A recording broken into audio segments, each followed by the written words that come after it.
இன்றைக்கி வந்து நம்ம மட்டன் பிரியாணி எப்படி செய்யலான்னு பார்க்கலாம் வாங்க. மட்டன் 3/4 கிலோ வாங்கி எடுத்து வேக வச்சுட்டேன். 1/2 கிலோ வாங்கி கட் பண்ணி வச்சு, தக்காளி 4 எடுத்து கட் பண்ணி வச்சு, தாளிக்கிறதுக்கு பட்டை, கிராம்பு, பிரியாணி இலை, ஏலக்காய், அப்புறம் நெய், அப்புறம் இஞ்சி பூண்டு, அப்புறம் கறி மசால் தூள், மல்லித்தூள், மிளகாய்த்தூள், தயிர் கொஞ்சம் எடுத்து வச்சுட்டேன். பிரியாணிக்கு தேவையான மசாலா, அப்புறம் வெங்காயம் அரைச்சி எடுத்து வச்சிட்டேன்.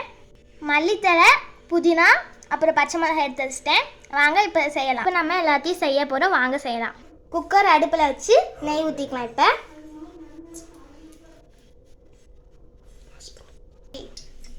அடுத்து எண்ணெய் ஊற்றிக்கலாம். அடுத்து பட்டை, கிராம்பு, ஏலக்காய் தாளிக்க போட்டுக்கலாம். இப்போ வந்து நம்ம பல்லாரி போட்டுக்கலாம்.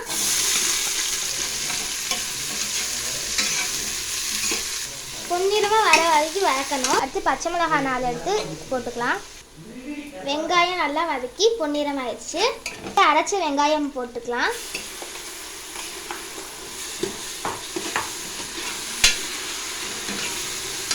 அடுத்து அரைச்ச இஞ்சி பூண்டு பேஸ்ட்டு போட்டு நல்லா வதக்கி விட்டுக்கலாம். அடுத்து அரைத்த தக்காளி போட்டுக்கலாம்.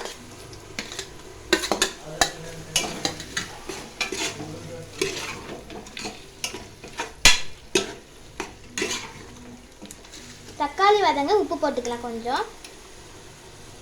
அடுத்த தக்காளி நல்லா வதங்கினோடனே பிரியாணிக்கு அரைச்ச மசாலா போட்டுக்கலாம். நல்லா கிளறி விட்டுக்கலாங்க. அடுத்து மல்லித்தூள், மிளகாத்தூள், கறி மசாலா தூள் போட்டு கிளறி விட்டுக்கலாங்க. அடுத்து மல்லித்தழை, புதினா சேர்த்துக்கலாங்க.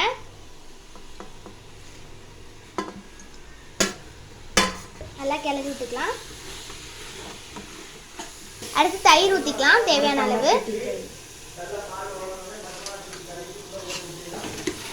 நல்லா கிளறி விட்டுக்கலாங்க. அடுத்து நம்ம வேக வச்ச மட்டன் சேர்த்துக்கலாங்க.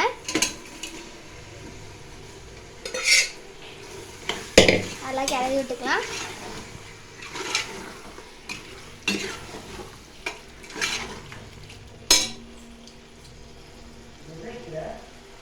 மட்டன் நல்லா வதங்கிருச்சு. இப்போ மட்டன் இதை வேக வச்ச தண்ணி ஊற்றிக்கலாம். 1 கப் மட்டன் வேக வச்ச தண்ணி, 1 கப் 2 கப் நார்மல் தண்ணி, 2 கப் நார்மல் தண்ணி ஊற்றிக்கலாம். தண்ணி நல்லா கொதிக்கட்டும். ஏற்கனவே நம்ம தக்காளி வதக்கிறதுக்கு உப்பு போட்டோம். இப்போ கொஞ்சம் உப்பு போட்டுக்கலாங்க. அரை லெமன் கட் பண்ணி ஊற்றிக்கலாங்க. நல்லா தண்ணி கொதிக்குதுங்க. இப்போ நம்ம அரிசி ஊற வச்சுருந்ததை போட்டுக்கலாம். உப்பெல்லாம் கரெக்டாக இருக்கான்னு செக் பண்ணிட்டு குக்கர் மூடியை போட்டு மூடிடலாங்க.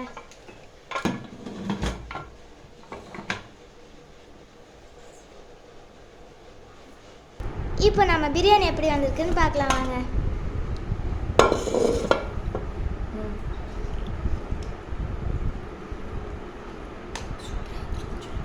சூப்பராக வந்துருங்க.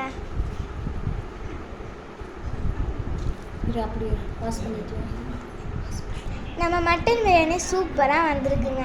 இந்த வீடியோ பிடிச்சிருந்தா லைக் பண்ணுங்கள், ஷேர் பண்ணுங்கள், மறக்காம கமெண்ட் பண்ணுங்கள்.